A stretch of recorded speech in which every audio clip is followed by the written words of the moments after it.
Hey guys, how's it going? So today I'm going to show you how to extend out a sensor. I've had this sensor in for 7 days now, and as you can see here on my pump, it says change sensor. So this is how you extend out a expired sensor. So in no way am I telling you or showing you how to get this off. You can do that at your own risk. This is just how I get it off, but I'm going to go forth and show you what to do, okay? So what I do is I use one of these razor blades. This razor blade is doled out. I did purposely dole it out. I used a little bit of sandpaper on it. That way it does not cut my skin. So I'm going to go ahead and remove it.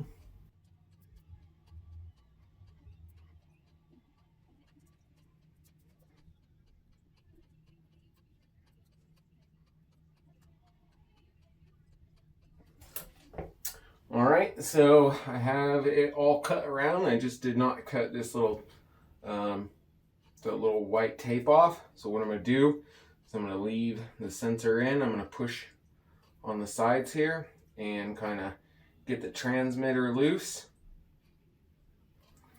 So I can see that I have the transmitter loose. I'm just going to pull on it. Sometimes I get a little tape stuck in there. So there's that, and then I just kind of pull out. Pull it off. So as you can see, I still have my expired sensor right there. So I'm just going to clean this off really quick. All right, so I'm going to take my transmitter and I'm going to plug it in to my charger, and the green light will start flashing. While that's charging up for a few minutes, sometimes if these are in bad shape, like this one kind of is a little bit, I'll either leave it on or I'll go ahead and just cut it off. So I'm going to grab some little scissors here and I'm just going to cut it off.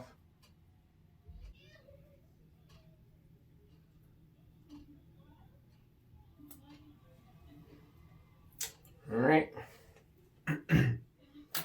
So I have that cut off and still have the old expired sensor in my arm. So still my transmitter is charging. What I use is IV 3000 and some skin tack. So what I'm going to do is I'm going to let this charge up for just a few minutes. You don't have to let it charge up all the way. You can let it charge up for 5-10 minutes. That's usually what I do, and it'll get me through the rest of the week. So I'm going to let this charge up for 5-10 minutes, and I'll be right back. All right, so what I'm going to do, like I said, after about 5-10 minutes, I'm going to use some of the skin tack. I'm going to put it on right now so it can start getting tacky on my arm here.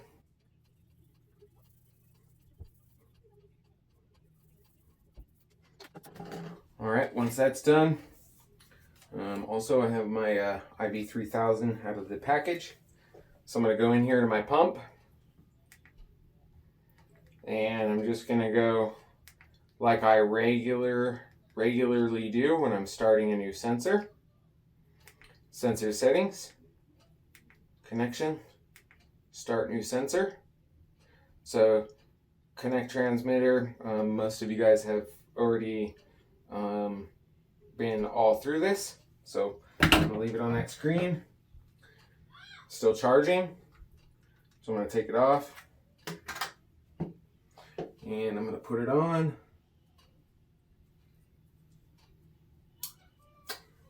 Just like that. Put it onto the expired sensor.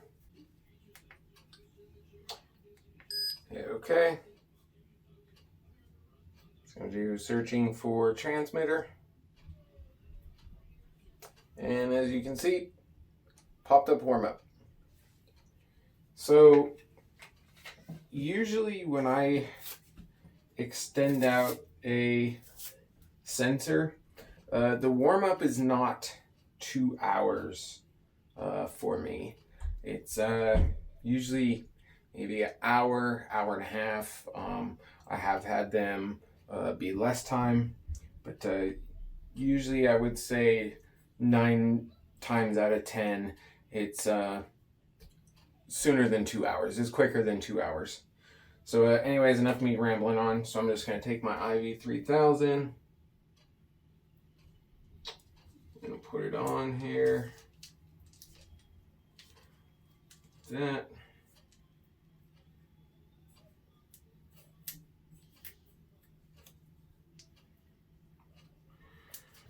And fill it off. Stick that down. And there we go. And then in a little while, I'll calibrate and see how the numbers are. Usually they're pretty spot on, just like as if doing a brand new sensor. And that's how you extend out a sensor and get another 7 days. Usually they last me another 7 days. I have gone past 14 days. I usually don't recommend that because after doing it a third time, extending it, then your numbers start getting really far off, or it'll start asking you for multiple calibrations. So 14 days out of one single sensor is pretty good. So thanks for watching, guys. I hope this video has helped. I've seen many people asking questions. If you have any questions, comments, leave them down below, and I'll respond if you need any help. Appreciate watching. Take care. Catch you next time.